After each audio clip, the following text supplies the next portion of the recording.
Good evening and welcome to tonight's Monday Live, joined by Jasper Johnson, one of our fitters, who's very kindly agreed to accompany me this evening. What a dramatic weekend. It's been a good weekend. On European Tour, we've had Casey Jarvis win for the second time in a few weeks, which has been great. Got his Masters ticket. Indeed, got the Masters flag there on the 18th. Nice. Solid. Nice touch, that. Yeah, lovely. I think especially for him on in Africa or South Africa on home turf as well. Obviously, that's meant a little bit more for him as a player, and the family were there by the green side, which was nice. Another spider putter getting over the line. Yeah. It's about 10 out of 11 wins, isn't it? This year across all tours. Got a few now. Yeah. And something fairly dramatic in the US. Indeed, sadly. Yeah, unfortunately. Painful to watch that, wasn't it? Yeah. I thought. That was a harsh one on, well, it's hard to watch on 16, that tee shot, wasn't it, down that right wing. I just think there's something about Shane and PGA National, that run where, was it a few years back, the storm came in on 18 and he was going to win, and then just the weather thwarted him. This time, I mean, it's a hard one to say because I really like Shane, but that was all self-induced, wasn't it? I mean, it definitely tough. was, and also I feel like it's just the wrong shot to hit on 16. Which the eagle-eyed ones amongst you might notice it behind us, with the wind that was set up on it as well. Yeah, especially for him to try hit that long iron under that stress, but also I feel like he's got that fade he hit down 18, which is one of his best drives of the day. Yeah. I feel like that 16th of just hit it up the left. It did look like those last couple of holes that he got late on it. The club got a little behind him, got a little bit trappy on it, and that shot in particular, you'd look at it and go, just don't even think about left. You got, was he 3 shots clear at the point? I think it's 3 shots. And just take the double off the car. You know, somewhere up the left. That fade, just let the wind just knock it a little bit. I mean, it's very easy from the comfort of your sofa. Yeah, that's a good point. We can all say. But I think the thing that struck me watching it is 16 and 17, there are just 2 places you cannot go, and that's right. You can go long left on 17, you can go left on 16, and you're in the game. I think he's so experienced that it's hard to be. It feels like a harsh on him. But I think you mentioned at lunchtime, his bunker play is ridiculous as well. The up and down on 16. Yeah, it was special. So he's such a talented guy. Yeah. Shame, but he'll go again, money. Yeah, he'll go again. And then out on, there was a strong showing across the board for the English girls in Singapore. 3 of them tied 10th, Lottie, Mimi Rhodes and Charlie. And Hannah Green, Aussie, winning out in Singapore. So, they're strong over there, the Aussies. And those 3 girls you mentioned to start off with, they just look so solid as well, don't they? They look like they hit the season running, and they've just got the games in like a really, really nice shape. Yeah. It feels like actually the ladies' tour seems like the big players are all trending the right way. There's some really good solid play from them all. Yeah. Should be quite. It's pretty helpful that they're actually it feels like they're almost edging each other along. Yeah. And especially as the English girls, they're all doing well. They're sort of like, come on now it's your turn to keep up. And that's true. Let's go. Let's keep. Charlie's the experienced one out there, and Mimi was her second year out there, and Lottie, she had kind of part of a season, but again, just sort of they're now seeming to kick on and just get comfortable out there. I think and learning the ropes, aren't they, in a way, gaining that experience over the time. Apologies to those of you that aren't English, listening to us talk about the English girls doing well. Yeah, sorry. We are biased. Yeah, definitely. So, good few questions in. We better get cracking because I don't want to run out of time like last week. So, first on the list, Ian Murgatroyd, going to miss the live again evening. Talk me through the pre-worn leading edge on irons like the M13. Who's it for? What does it do? And who won't benefit from it? Thanks. Keep up the quality work. I'll get the head and start talking about it. Yeah, no, absolutely. So that pre-round leading edge, for example, it comes on quite a mixture of the irons now. So M13 have got it. The Strixon stuff has got it. Also, you'll find it in some of the Mura stuff as well. Yeah. Always found this really, really nice iron for guys which get a little bit more down on it and across. Also take a slightly larger divot area normally. Obviously, you got the Strixon one, which is ground away possibly a little bit more than the other guys. Yeah, front half's got a bit more I'd say. bevel, hasn't it? Yeah. Yeah. And hopefully this will be visual. You keep talking about And the Strixon gets the ball going a little bit more forward and it's a little bit punchy. Generally in the bet, I had a chap today actually. He gained, we were testing Strixon and Mizuno. The Strixon iron kept it a bit more forward and he gained probably about 6-7 yards over M13 we were trying. Yep. And M13, even though it's ground away nicely, actually peaked height. Yeah. The peak height was higher and actually spun probably 500 revs more over the Strixon stuff. Yeah, the Strixons, we always seen about 400 revs less spin. Yeah. I think the pre-worn leading edge is an interesting one. I don't know of a player that it doesn't benefit because ultimately it gives a bit of protection in soft conditions. And ultimately you've taken the majority of the industry, 50% of the industry is US.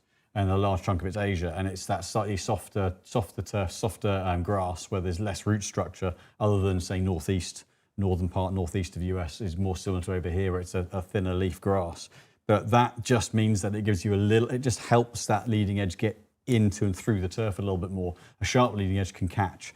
So it's all about improving, so getting that leading edge sliding into the turf, and ultimately, it's just helping that initial bit through the turf. Yeah, the initial bit, and then it's almost like a wedge, I guess, where it jumps out on you a smidge and helps you out in that place and where that bounces. And then they're just basically bringing in a load of things that they've done in wedges into irons. That's essentially what we're seeing. Because you're seeing that on a load of wedges, starting to come in on some of the wedges as well. Yeah, and you can do a little bit more with it, I guess, can't you? And same with grass conditions, it leaks into that. So we've got Tractor Boy Dave. From your neck of the woods. My neck of the woods, Ipswich Town fan, I'm guessing, which is always good. They're doing all right at the minute, so we're all good. Evening, gents. What would be the difference between Modus 105 wedge and Modus 120 shafts? So they obviously got a Modus 105 wedge, which is a specific wedge shaft. That also comes in 115 and 125. And then the 120 shaft that Dave's going towards is like the iron shaft, I guess. Yeah. I mean, design-wise, they're a little different. The Modus 120 is softer handle, tip stable. The principle of that's dispersion. But actually, in the regular flex, the 120 Modus is 111. In the stiff, it's 114. And then it ramps up in the X. But into the wedge end of it, you're going to be, in the stiff is going to be about 117, 118 grams and about 114 in the regular, because the shafts get heavier through the set. So actually, they will still be heavier than the Modus 105 wedge shaft, but the Modus 105 wedge shaft is a softer tip and a slightly more stable midsection. So designed in theory around a little bit more spin. I always found I had actually the 115 Modus specific wedge shaft about 3 years ago. And I always found the wedge shaft was quite tight and flex down the bottom, like really, really crisp and tight. It's definitely, that's a slightly firmer feel, isn't it? I think. Definitely. Where are we? We've got Matt. Can you hit the Quantum Triple Diamond Max with standard Fujikura black shaft and then the Fujikura Velocore blue? I'll grab possible. You grab do the next one. Yeah, no, of course. Evening, this is Simon. Evening, hope all is well. I'm playing the JPX 921 forged with KBS Tour light shafts. Sorry, KBS Tour shafts. After an iron head that gets a touch more height and spin, would you consider Wilson XBs or the T250 launch spec? Definitely.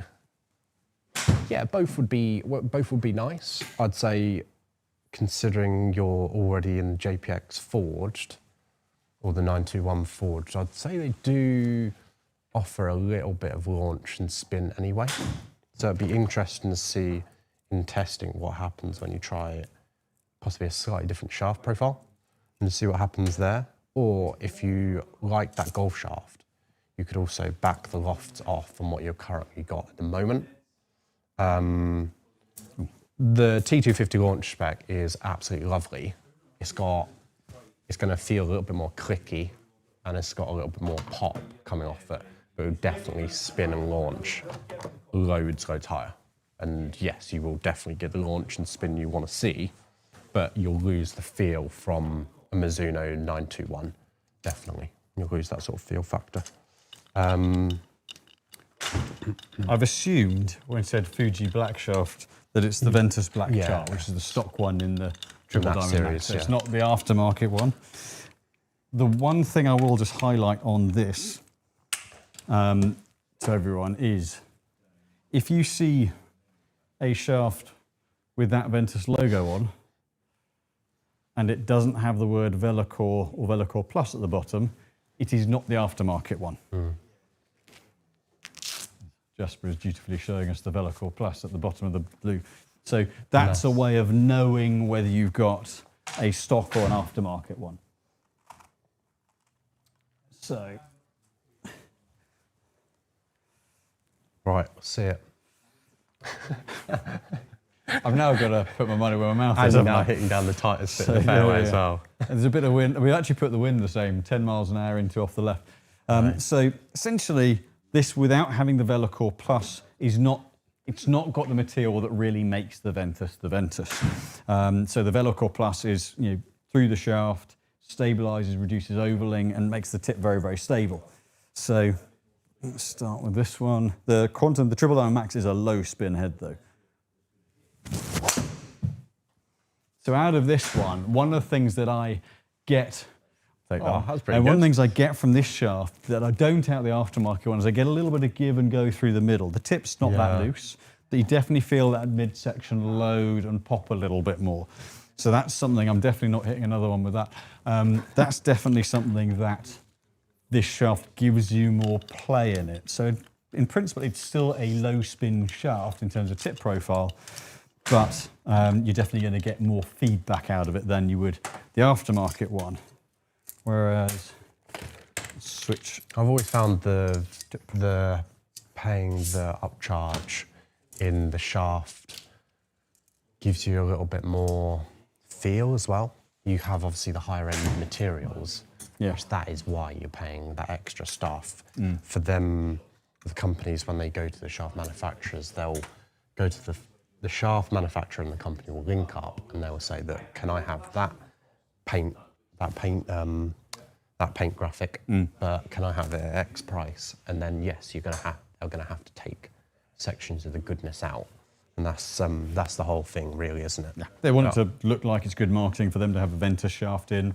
The stock shafts are a darn sight better than they used to be. Yeah, loads better. Consistency-wise, but the tolerances and the consistency is nowhere near this. So essentially, this is just going to be tighter all the way through. The one thing to note off this head, it is low spin. That last one, that was just under 1,700 revs of spin. This is a 9-degree standard loft setting. That's a low spin head, and that's something we're really seeing in the bays with these. Yeah. But it's from even just a little waggle feel point of view, there's a little less kind of give through that midsection. It stays a little bit tighter. I'm probably going to hit this horribly now, but a little bit of a tighter feel. And yeah, a little bit of a lower launch, but there's just less of that give and go.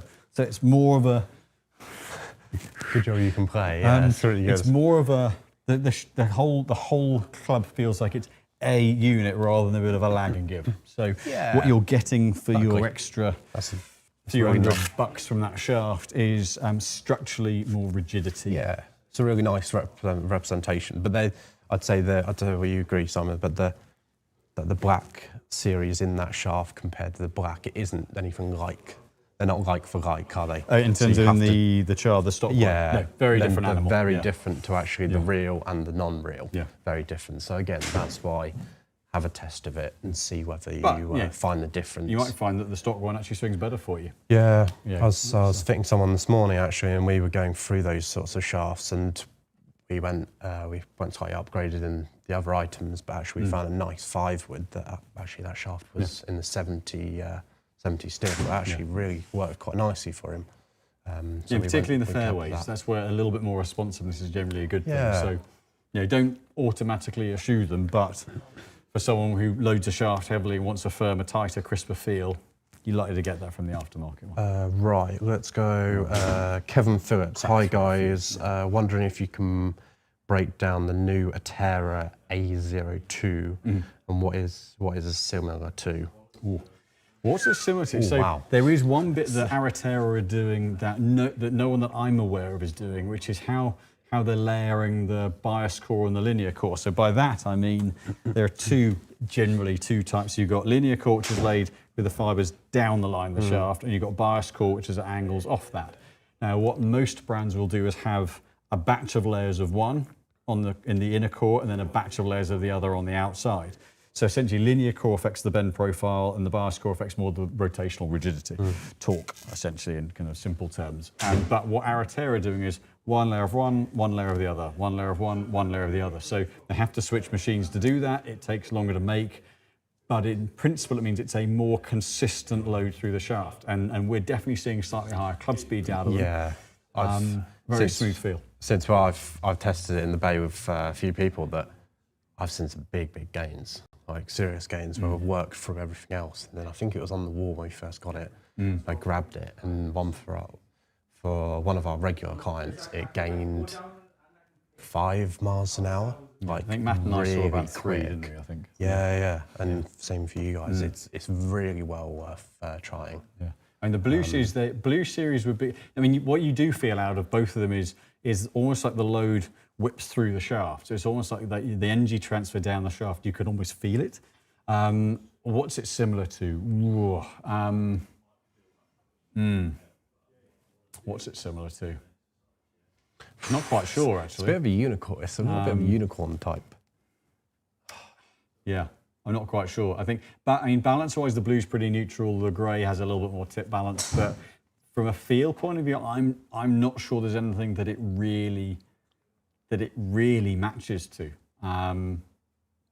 Yeah, it's a pretty unique beast. Yeah, you need to try it. It's really, the guys over there, they're doing some great stuff. It's awesome.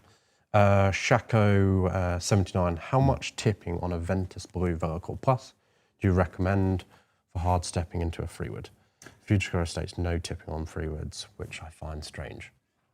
I've got my thoughts on this. Yeah. So, yeah. Yeah, I personally wouldn't tip them, personally, because, or the freewood, I think freewood you can tip a little bit, but I wouldn't go too deep and start cutting the Velocor out of that shaft, because you got to think that is the goodness section, isn't it? Goodness, that's nice terminology. That's good. It's like stripping the good stuff out. Yeah. So I wouldn't go too crazy on the tipping. No, completely agree. I think the Ventus shafts with that Velocor material are different constructionally than other shafts in that there are a few like this, but the guys at Cool Clubs who've got the S3 machines and do the testing, they have tipped them ½ inch, an inch, inch and a half, 2 inches. Ventuses get softer when you tip them. Now I know the tour players tip them, but that's because that's what they do. The tour players are used to doing that, but they are softening them. So actually, yeah, if you want to soften them, then tip it. But if you want to keep the rigidity, leave the tip alone. That's I think people. That's quite a nice one. Quite a nice one to chuck the guys out there. That's quite an unusual one. But as you say, with the other shafts, yes, then it's a bit different. Then you can tip for strength and it changes. Yeah. But for this, as Simon said, just keep your goodness. Keep it in there. Let's have a little look. Alistair Cuthbert. Evening, gents. Casey Jarvis, driver shaft snapped in transit, and he had it replaced. Let's do this thing. 1 sec. Apparently, he struggled off the tee in round 1 and then improved. Yeah. Is it not just plug and play? Not necessarily. I mean, so I think you can build 2 shafts to identical specs, and the one thing is that there are thousands of shafts made, they all have marginal tolerances in, and in principle it is a case of plug and play, but in practice you get a very, very slight change in, it might be a gram in dead weight, it might be a fraction in balance point, and that club swings very slightly differently. It's also a club that he knows it's not his gamer. Yeah. So does he trust it as much? Is he looking for almost something just to be able to dial it in? But chances are, yeah, half a gram or so on the head could be the difference between it being point and shoot and or having to manage it. It sounds, as you say, I think it's because those guys are so under the cosh, it could be a factor of tight, and it's so small, it could be a factor of the grip is fresh on that shaft, where the grip is fresh, it's not worn as much as last week. Or it's not like, and then that's gonna. I know it's so small, but for those guys, they're so sensitive, aren't they? And when they've dialed something in, they trust it. And I think that's a part of it. That first round, I think if they didn't struggle a little bit, we saw it from Scotty Scheffler when his and Rory the PJ when their drivers were illegal and they had to switch them out. Technically, they're identical, but they know they're not. They know they've picked that number one gamer because it's the number one. Yeah. And so it's very, very close, but it always requires just a chance are it's a very, very small bit of fine tuning. And especially like guys on tour, you've got some guys who switch. Some guys switch every single week and try new stuff, and they'll be fine with it. And then you'll have some guys which are more old school and they'll stick with their stuff week in, like for the whole year, and just won't change anything, won't even re-grip stuff. You got JD 3390. Hi fellas, great show. Thanks for bringing to us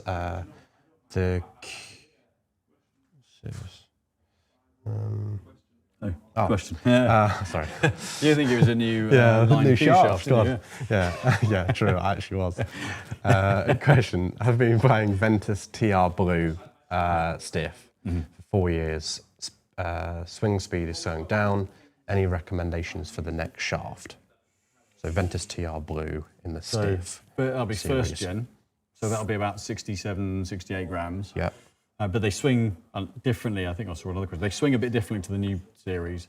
So if your swing speed's slowing down and you've used that well, then you probably want to go from a 67 odd gram shaft, knock it down about 5 grams. 5 grams will be a noticeable difference. I would say 62.3. That's a bit of a void at that weight. Probably picked a rotten weight to go to. There aren't that many shafts that sit at that kind of low 60s weight. Yeah. But potentially, if you might want to look at one of the Diamanas at that weight. Yeah, that'd be a nice weight. Whiteboard might work well at that weight, 62, 63 grams. In the mid, still in the midsection type feel. Just have a little look. It'll be interesting to see whether you've changed mechanically over those 4 years as well. And are you actually trying to, do you have coaching, or if you're trying to move the club in a slightly different manner, and then obviously, then you might go to a slightly different profile, possibly, rather than just stepping weight. We'll come down slightly. Shaco79 is talking about Ventus TR Blue as well. Does the new Ventus TR Blue play differently when the original Winters? Oh, Ventus. I think Ventus TR I'm Blue. finding my computer is autocorrecting some very strange words at the moment. So I feel your pain. The difference, I guess, between the older original and the new one. I think to me, it feels like this time. So first gen, the standard Ventus and TR, it almost feels like they switched a little bit. So standard Ventuses all swung a little more on the lower half in terms of balance point, and then the TRs with the weave in the butt dragged the balance point up. They weren't counterbalanced, but they were less tip heavy.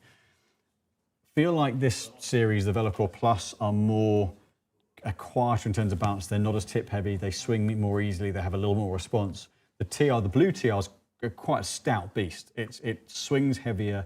It feels kind of like a heavier hit down the bottom end. It feels like that's the one that the heavier hitter is going to go towards. Definitely. This time round. Yeah.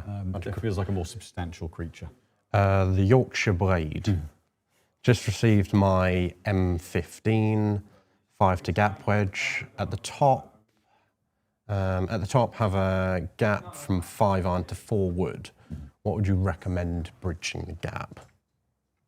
Depends what flight you want, would be, I think, the first question.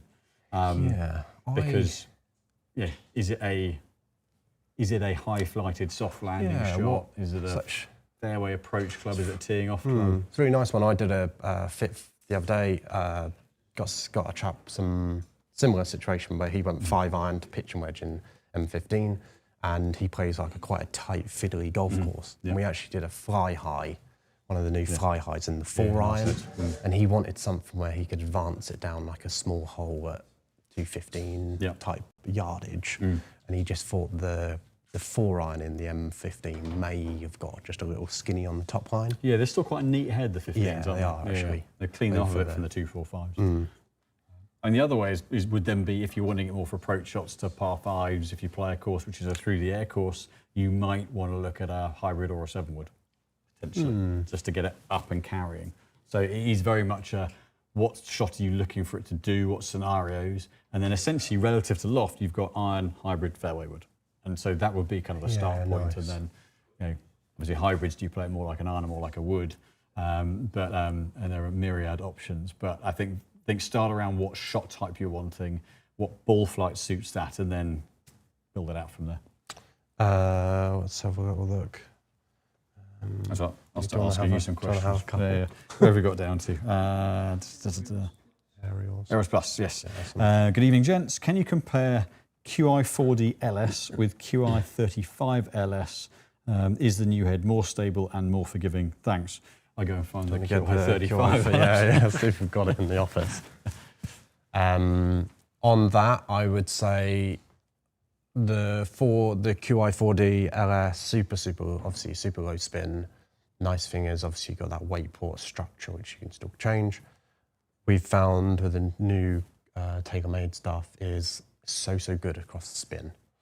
So spin consistency is really tight. So it only jumps around by 175 to 200 revs on slight miss hits, which is really nice. So yeah, but we'll get Simon to hit it, or hit both of them, and see where we go. Let me just, we'll go on to something else.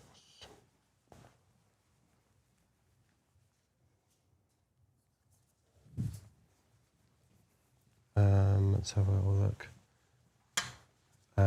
Let's go SJ Davies. Evening, I'm tinkering around with a short driver, 12 degrees, elite head with a 3-wood shaft in it. I need to add 20 grams of weight to the head. Anything I should look out for? The elite. So elite head, Standard 3-wood model shaft, just as elite. Well, at least you've got the weight in the sole that you can utilise. Whichever model you've got the weight at the front you can use for that. Anything I should look out for? I'd say, are you doing it through back weight, or are you I'd say that 20 grams, are you doing it in the back weight, or are you doing it in... Change, really, isn't it? Or are you doing it with red tape at it's a lot of weight type thing? Yeah, it's quite a lot. Anything to watch out for? I think it's just how you get the weight in the head, I think, for me. Yeah, how you get it in there. It'll say weight positioning is going to... Positioning. Yeah. If you're using, they have a weight at the kind of at the front middle, where if you're putting more heavier weight there, it pulls the CG forward, lower spin a little bit in principle. If you've got a heavier back weight that you can put into it, then that draws the weight back, makes it more forgiving, adds a bit of spin. You can get quite a lot of weight in that front one. Yeah, and then that's going to kill a little bit of spin rate if it's that standard. So they normally start with a 2 gram in the front, most of them. So you can get, we have 14 grams, and you can get unofficial heavier ones, certainly. I've seen some 16, 18 grams. But definitely, I'd say it's a nice little idea, isn't it? Why not? We all have like to tinker. Definitely hit. I think you're definitely going to find more central strike, and you're going to hit more fairways. But I'd still say the distance will be lacking off a. So that if it's down at 40, so if it's a 3-wood shaft, you might get 43.5 out of it. Maybe 43 3/4 in the driver head. If it was a 43-inch fairway wood, then potentially 43 3/4 inches. You might not have to add quite that much weight, but chances are a little bit of a loss. But if you're gaining more left to right dispersion, then it's worth it. Yeah, definitely. Why not? It's especially if down on this now. It's funny when you got used to seeing the new finish and how it plays. It looks a bit odd now, isn't it? What we've seen out of the QI4D LS this year so far, I've really consistent spin. That's what exactly when you pop to the office. Exactly what I said. Across the face, just doesn't really Whereas these change were much. questionable out the heel. Fair to say. Yeah, that's fair. Yeah, it's funny looking at this colour now. It's so different. I don't dislike it, but so 9 degree in both heads. Very solid feeling head. And I've just, has that gone into the... Oh, it's just hanging on slightly. It might catch the bunker, might be all right. What'll be interesting, because my strike tends to go into the heel, spin at 2.6. Yeah. So, you know, it wasn't a rotten strike or anything, but, you know, 145 efficiency, 2.6 spin, you know, that's actually, for an LS head, is relatively weak from a spin point of view. And these have got heavy weights at the front. So, so let me put... Be interested to see what this, yeah, even I'm interested. It'd be quite nice to test this. I've not actually done the LS comparisons yet, so... Be nice. Getting ahead of the filming. Thanks for this, yeah. Does it look smaller? I don't know. I mean, they're similar shapes. I don't know whether it looks smaller with this shape, but you can see the top line on this a little bit clearer. Right. Definitely feels faster. Sound is faster. I've left that right. The sound is faster. Well, it's gone further straight away. Yeah, it carries up a little bit, isn't it, as well? But both. Yeah, both block right. Spin at 2.1, 147 efficiency. So that ties in with what I've been seeing with these heads, in that the QI35s were a little bit volatile on spin, and that's carried 5-7 yards longer.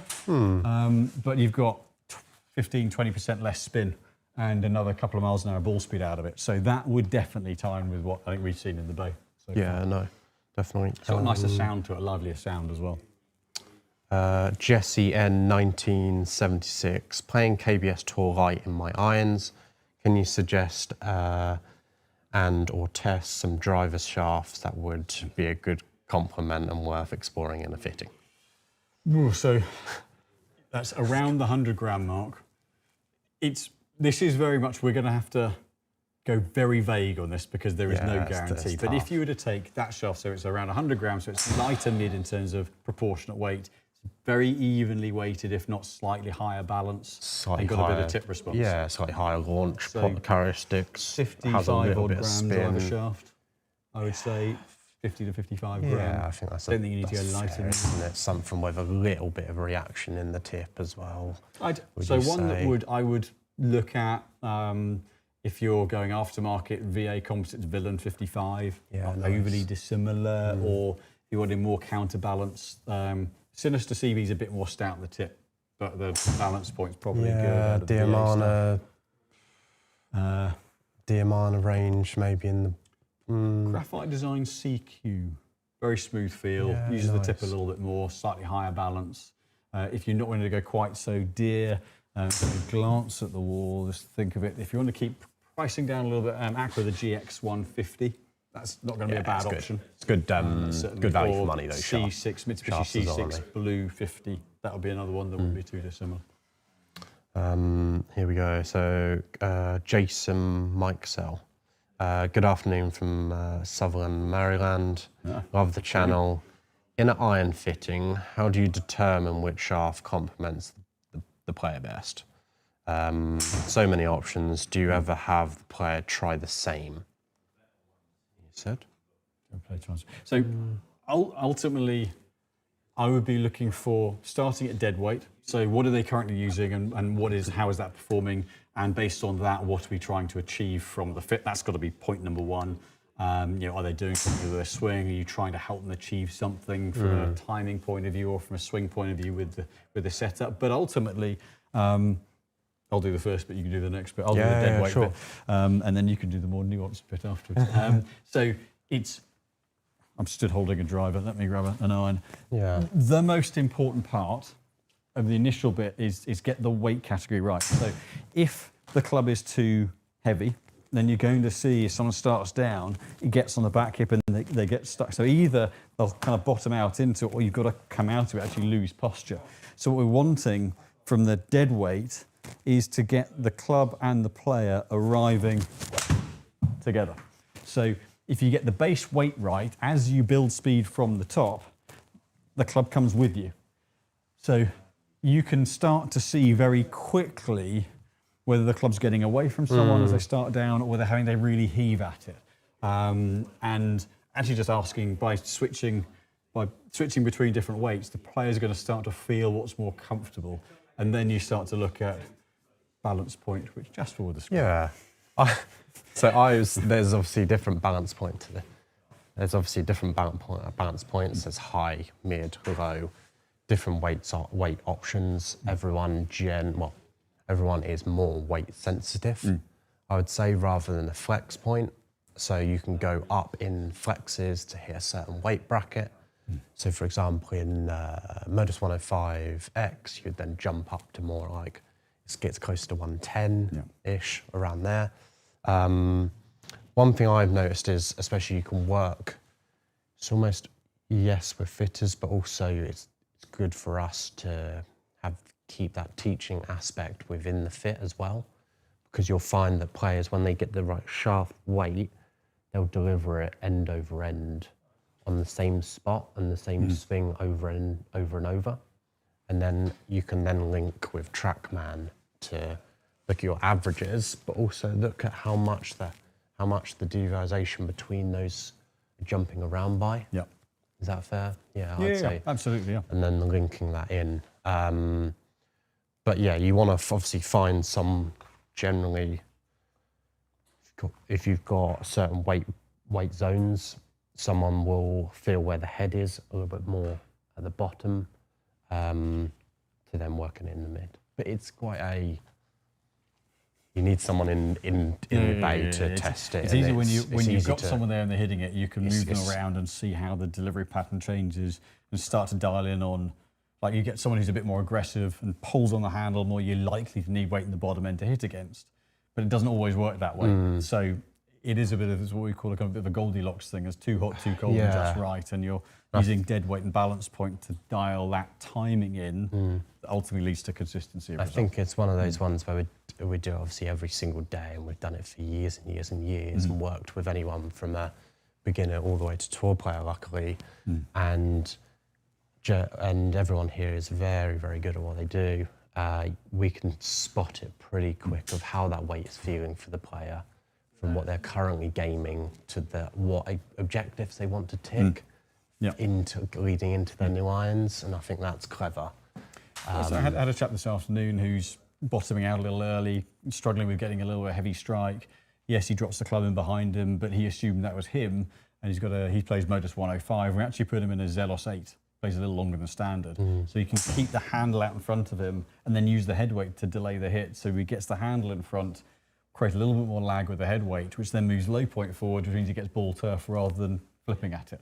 So we're using the club, he's trying to work on getting the club more in front of him with his coach, but the club's wanting to drop underneath. So you can use the dynamics of the club to help someone with their coaching as well. Yeah, I actually found coaching with a friend at the moment, and over the last, say, year and a half, and I was really quick in the transition at the bottom, and I used I've got Project X IOs. They're quite rigid in the bottom section. I've got the 110, but I'm now wanting to move across to the Modus 110 just because it's smoother and instead of working up and being quick in the bottom section, more smooth and working down and across the line, and just the Modus allows me to be smooth with it and hit like a small fade, rather than the IO is just more, even though it's exactly the same weight, it just doesn't allow me to hit the shot. It's in different places. Yeah, and that's ultimately the club can help the player to be balanced and to move naturally, and that's ultimately what our job is in here, is to let you, the player, just not actually, swing your swing, but kind of move. Let your muscles fire naturally, because that gives you balance and gives you stability and control. If you don't have that, there's no point worrying about bend profile or loft or head style, because ultimately the delivery is variable. So we've got to get that right first. Yeah, but your feel, players feel, and you guys out there when you're playing your golf, and same when you're in testing, whether it's here or other places, your feel is very, very important. So with a fitter, we'd never go over your feel. And you can feel a lot more than you think as well. So trust your instincts. We're quite, as humans, we're quite well tuned. And actually, if you feel something, how you explain that might be different than the way I might, but it's the fitter's job to interpret it and work out what your feel means, and give you a club that ties in with that. So. Nice. Right, G Douglas 10. Hi, I use the gap wedge from my iron set, 48 degree, before going to a Vokey 54 and 60. Would there be any benefit from swapping out for a 48 Vokey? Nice. Okay. I like this one. It's nice. I'd say the set gap Your wedge. question's approved. Yeah, it's cool. It's cool. It gives you a tick. The set gap wedge depends what you're going to do for it. If it's a full shot, you solely use your gap wedge for a full shot, then yes, the set gap wedge is lovely. It links in from where the irons are. You treat it more like iron swing. But if you're one of these guys which like to pitch with your gap wedge, chip, want to hit a knockdown and control spin and sort of work it around a little bit, yes, then spin is going to go up. You're going to have a little bit more feel and a bit more playability going into the 48 Vokey. Yeah, we're seeing a couple of the heads, so take Titleist with the latest range in the wedges, in the pitch wedge, gap wedge, set wedges, they are moving more towards the Vokey grooves and milling patterns, but it's not quite as much. And so they have got a lot closer. But yeah, I totally agree with Jasper. If you're playing more kind of knockdown shots or looking for optimizing spin control, then the outer set wedge will give you that. If it's just a stand and deliver just somewhere middle of the green and you want a bit more forgiveness and it's a full stock swing, the set gap wedge does a great job for that. And that tends to be the definition. Even you speak to all the brands about their designs, that tends to be the way that they would differentiate as well. So that's always a good base point. Jason Nixell, shaft in different flexes and weight. I'm just going to go back to, if I can click on something, I need to go back. This is, how do you determine which shaft complements the player best? Different flex. So flexes, weight we've described. Flexes, massively overrated. What flex on its own does, a reg to a stiff or a stiff to an X on a shaft, on an iron shaft, you're looking at 2 to 3% of the bend of the shaft. Functionally, just the bend and the flex alone does bugger all. It really does very little. It affects feel, but you get some shafts, as Jasper was saying about the Moduses, you've got a 4 to 5 gram progression between the stiff and the X. There are other shafts where they're the same weight. So it's important to use flex for feel, for rigidity or responsiveness, depending if you're going up or down in flex, or you're doing it to dial in the dead weight. But we're now starting to hear more and more of the industry not talking about flex as controlling. It doesn't affect shot shape, the bend of the shaft. A softer shaft does not flip the toe over and for a right hand to go left. A stiff shaft does not stop it flipping and go right. Yeah. That doesn't happen. No. You get a fractional change in launch and spin, but it's fractional. But actually, it's feel more than anything else. So we're not using flex in the traditional way anymore, and even a much greater proportion of fitters out there are doing the same thing because it doesn't do anything. Yeah, it's one of those as well. From every single company we've got on the wall, it changes so much, doesn't it? From stiff, you'll have some regulars which are stronger than some stiffs, and then it's all it's very different to how it used to be. I'm going to very briefly, because there's another follow-up which I'll do briefly and then we'll go to other ones. Follow-up, what are the determining factors outside of the metrics that help you, the fitter, select which shafts may be best for the golfer to try? Ultimately, what feel do they like? What general performance are we looking for? But what weight and what balance point tie up to deliver the club head as consistently as possible for the player? Once you have that, then you can start to dial in different profiles, stiffness profiles for feel, and marginal spin variable. But if you're trying to use shaft to affect flight, you've got to do 10 times as much as changing loft by 1 degree. Yeah. So you're using shaft for timing and feel more than anything else, and optimizing consistency of strike. And that's what it'll give. And then I'd say that linking in, you can get the best shaft out there possible, but then you need to link in the head option to complement that and go with that and work as a combination. Yeah. A lot of people get quite stuck on it needs to be a whole unit rather than being a one-sided unit. You could get a fantastic head and an awful shaft, or you could get a fantastic shaft and a head which doesn't complement your method, or it gets, with a swing weight, gets left behind, or the swing weight gets a little light, and then it gets a little bit flicky and light. So essentially, wrong shaft, and you're going to struggle to control consistency of direction. Wrong head, and you're going to struggle to contain spin and launch, or strike pattern, you get punished more on the miss hits. So we're going to 15 minutes. We're going to see if we can speed through a few within reason. Stano Tomka, good evening. Would you please test a few 9-wood? No, yes, I'll just because you messaged me about this separately. Test a few 9-wood most suitable for low swing speed, consistently low strike, and occasional heel miss. Maybe grab that, the quantum. I think grab that and the ping. I think yeah, if we've got both. But yeah. Matt Wyatt 3277. Thanks, guys. That's exactly what I'm asking. Appreciate it. Pleasure. 1957 Steve-O. Following my iron fitting last week, do you suggest I go with the same KBS Tour Light S shafts in my Invoke wedges? Currently playing stock wedge shaft, which feel heavy and too stiff. So there's a massive weight difference there. The Tour Lights are, in the stiffs, 100 gram, and then you're at 130 in the standard Damigol wedge shaft. So that will feel like a different sport altogether. It might not be that it's the same shaft all the way through. It may be that you need to go a little bit heavier into something like either the KBS Tour 110 in the wedges or like a high rev 115. So that's sort of 10, 15 grams heavier. Will swing more similarly, but so I go a little heavier in my wedge shafts. You generally find if you're dead hands and more body rotation, then often the same shaft through can work.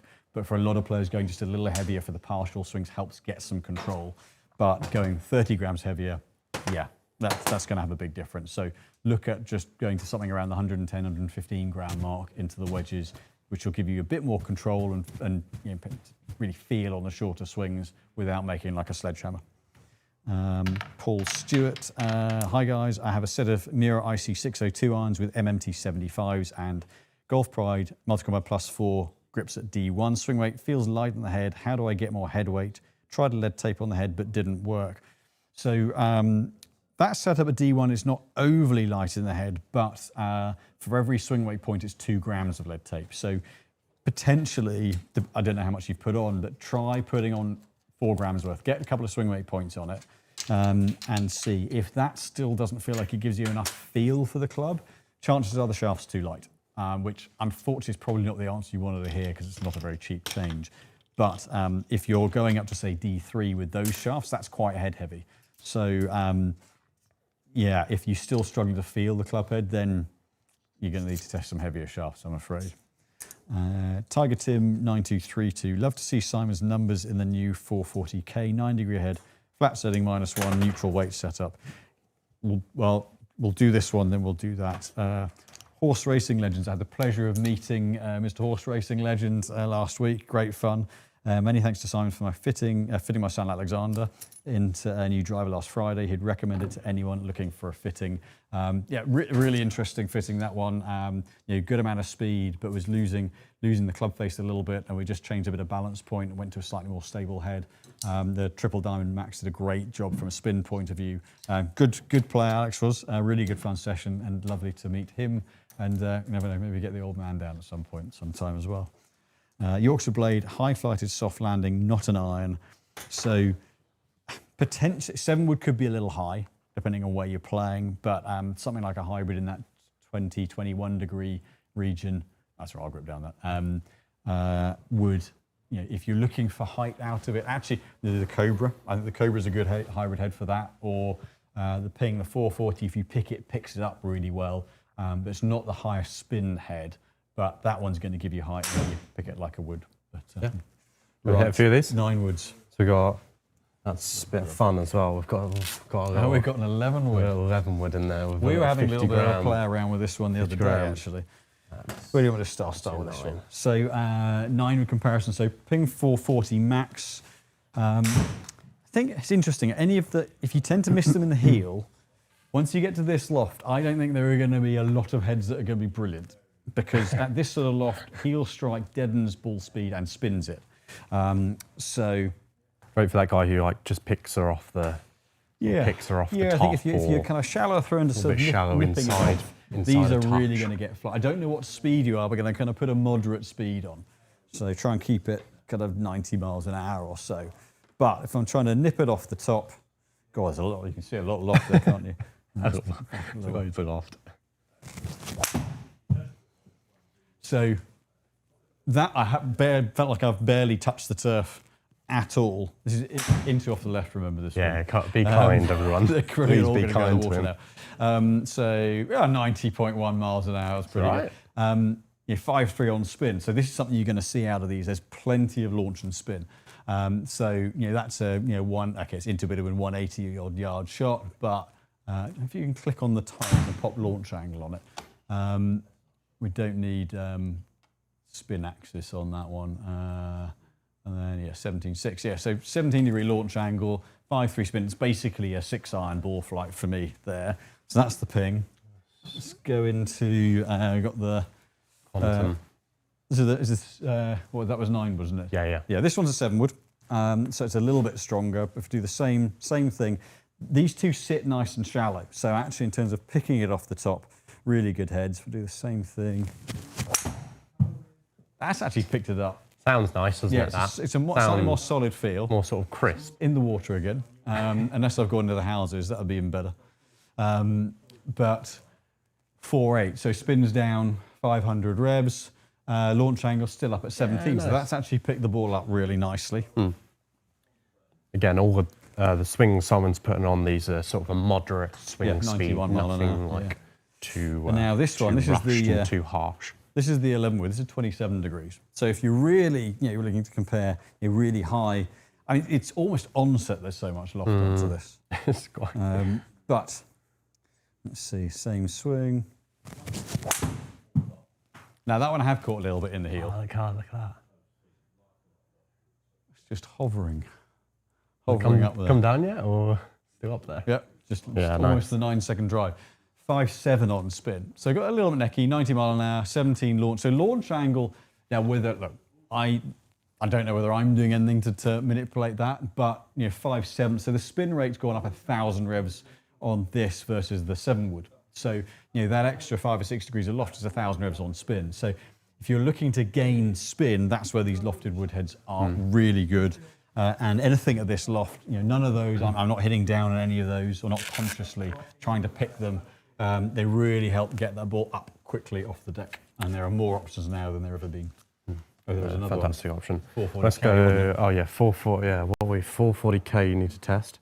I'll answer a few other bits. 1975 Steve-O. Following my iron fitting last week, do you suggest the same PBS tour Done height? that one. Oh, okay, perfect. Yes. You've done the one about Mura heads, Mura 602. Yep. Done that. Yep. That's one with the MMTs. Perfect. Yeah. Where are we? Yeah. Oh, yeah. Height of efficiency. Quick, speedy. Whereabouts are we in Should here? be where he did Paul Stewart. Doing that one there, did Horse Racing Legends, done that one, so it's Alistair Cuthbertson. Okay. Yeah. Alistair Cuthbertson. Jack's dad. Thinking about playing thinking about playing Arccos sensors this season. What's the best way to maintain swing weight? 6-iron at D2. But honestly, probably not with the Arccos. I'd use one of the other sensors. Yeah, the Arccos are quite big and the caps are quite large. Yeah. Generally, some of the other caps generally sit quite snug, I'd probably say, and don't change the swing weight and don't change actually the overall length for your clubs. I think the Arccos, for me, I think, as you say, they're a little bit clunky, they're a little bit clumsy, and I prefer some of the slightly neater ones. I can't remember the name of the other one. My mind's gone blank. But yeah, I think anything that gives you that tracking that doesn't add too much length and real estate to the top of the grip is a good thing. Right. There are some where they're literally just like a little tiny shallow tab that's screwed into the top, plastic tab, which are really light. They'll actually sit like a mil or 2 Almost mil, aren't flush, they? yeah. Yeah, almost completely flat. That's very good. Daniel Winterbottom 5531. Hi gents, thanks for your help last week. Experimented with the weights in his G430 Fairway after changing to a mid-sized grip. 16 grams was perfect. Tried 18 and removed the lead tapes. Didn't like it. Is this unusual? So 430 Fairway, changed to a mid-sized grip. 16 grams was perfect. Yeah. 18 grams was with removing the red tape didn't work. Unusual. Yeah, so 18, it's 2 points, it's swing 8 points. Yeah. Yeah, 2.2 grams swing. It's 1 gram is enough to make a difference. So if it feels spot on with a particular weight on or a particular bit of lead tape on, leave it. If it's working, and if it feels, if it's the right place, then it's just going to feel simple to deliver time and time again, and that's when you know it's right. So I got the 440K, 9 degree. So it turned down a little bit, slightly flatter lie. God, it's a big old head, isn't it? Very square face though. So I find with these that back weight I start to get a little bit kind of flippy. So what we have seen with this is it maintains launch angle. So relative to loft, launches it up a little bit more. Interested to see what spin does with this. 3-4. Yeah, so spins up a bit. Part of this, let me give it one more pause. These are not heads that massively suit me. Yeah, I'd say you're always been a player which is a bit more weight forward, TSR3, GT3, weight forward. Go with the LS. That's that type of. That was a more solid hit. But yeah, I find I have to wait for it because I find that back weight lolls it open. I've got to kind of wait for the head to come It's a completely different. It's a completely earlier in the evening when we're testing the LS heads and tailor-made. It's a completely different window, isn't it? That LS head. Yeah, so like that, you got 144 efficiency, 2.5 on spin. I get more out of the weight forward heads. That's just me because I add lofted impact. So for me, it's a little poppy, it's a little weak off the face and spins a little bit. You got Paul Dunn here, Paul Dunn 5712. Hi guys, can you explain more about the MMT iron shafts? Not sure Simon is a fan, but Titleist use them as a stock option. So the only reason I wouldn't say, for the right person, they're great. We just don't use them, but they're very tip balanced. So they're exaggeratedly balanced. And the problem is that means they only suit a very specific swing style and player style. So that's the only reason for me. I think when they work unbelievably well, but it's just rare. Yeah. The thing I find is with general players you'll have that come in with that iron, they'll love one or two of the irons. Yeah. So it'll get to, because the weight changes in this progressively lighter to heavier or heavier to lighter, whichever way you start. They'll get to they'll like love or adore the 9 or 8 because it's in such a lovely weight category for them. And then they'll hate the others, or vice versa, won't they? Yeah, I'd say there have been times where we built clubs with them, so it's more that it's not the most versatile shaft. And I think the tech in it's great, they're very stable, but yeah, they're very pointed as to what player style works. And that's if you would call it beef, that's my only beef with them, is that they're just so particular. We just don't use them very often. You got Freedom Fighter 5335. I'm not sure we're worthy, are we?